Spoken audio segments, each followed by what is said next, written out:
This video is intended to give an overview of the registration process, give you some tips and tricks that may make the process easier, and give you resources in case you have questions or need more information.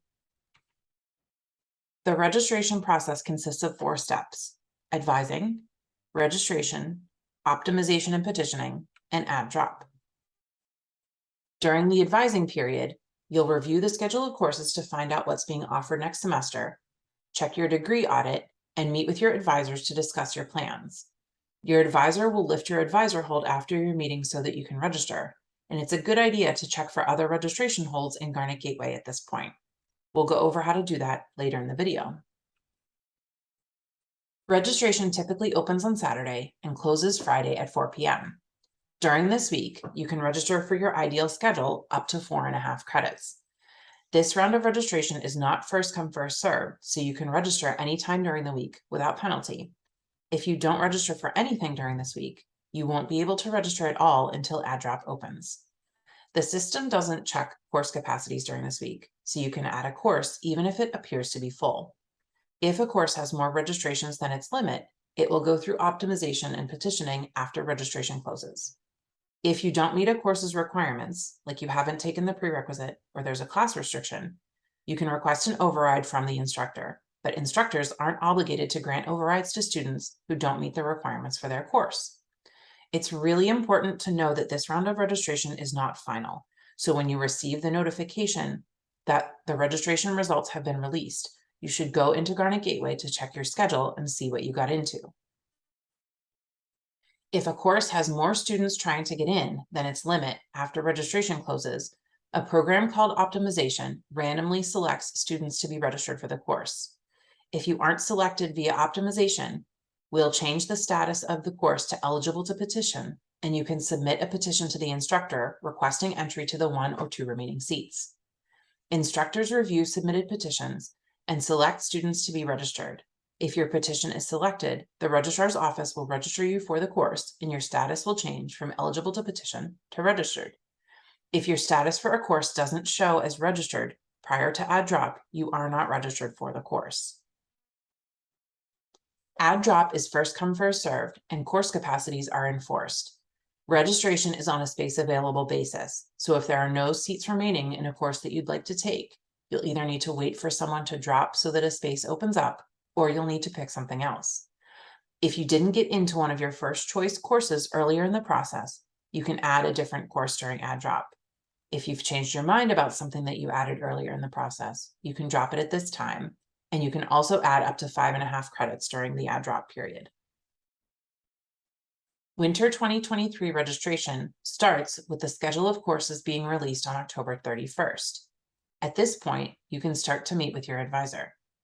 Registration opens on November 5th. Registration closes on November 11th at 4 p.m. And if you haven't registered by this point, you'll have to wait until add/drop. On or around November 16th, you'll be notified via your Bates email that registration results are available. You should review your results and you can petition for any courses that you need to at this point. Petitions are due to instructors via Garnet Gateway by November 18th. Instructors will send their accepted petitions to the registrar's office by November 30th, and registrar's office staff will change your registration status to registered if your petition's been accepted. Add/drop opens for all students on December 5th at 7 a.m. You can make any changes you need to your schedule at this time, including dropping things, adding new courses, and adding up to 5.5 credits. You can search the schedule of courses by a variety of factors to look for courses you might like to take. You may find it helpful to check out the schedule of courses before your advising meeting so that you have a list of options to discuss with your advisor. The schedule of courses contains a lot of information about a scheduled course. It includes the title, the description, any prerequisites that might be required, the days and times the course is scheduled to meet, and the instructors currently scheduled to teach the course. The attributes section may include information about how the course can count toward Gen Ed or major and minor requirements. The capacity columns tell you how many open seats a course has. The first 3 columns show the capacity of the course, the actual number of registrations, and the seats remaining for a course that's not cross-listed. If the third column shows 0 seats remaining, the course is full. The last 3 capacity columns show the capacity, actual number of registrations, and seats remaining for a course that's cross-listed. If a course is not cross-listed, these 3 columns will show all zeros. If these 3 columns have numbers in them, it means the course is cross-listed. And if the last column shows 0 seats remaining, it means the course is full. You can check your holds via the Students menu in Garnet Gateway. You can also access Degree Audit via the Students menu in Garnet Gateway and use it to review your progress toward your degree requirements. If you have questions or need more information, there are a number of resources that you can access. Your pre-major or major advisor is a great resource and should be able to answer questions and offer guidance when you meet with them. The Student Advising Portal is another great tool for finding easy answers to questions, details about requirements, and more information about resources of all kinds across campus.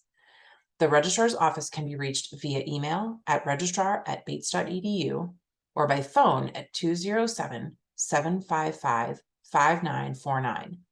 We're located in Libby Forum, the red brick building that looks like a train station that's across from the Alumni Walk. The building is open Monday through Friday from 9 a.m. to 4 p.m.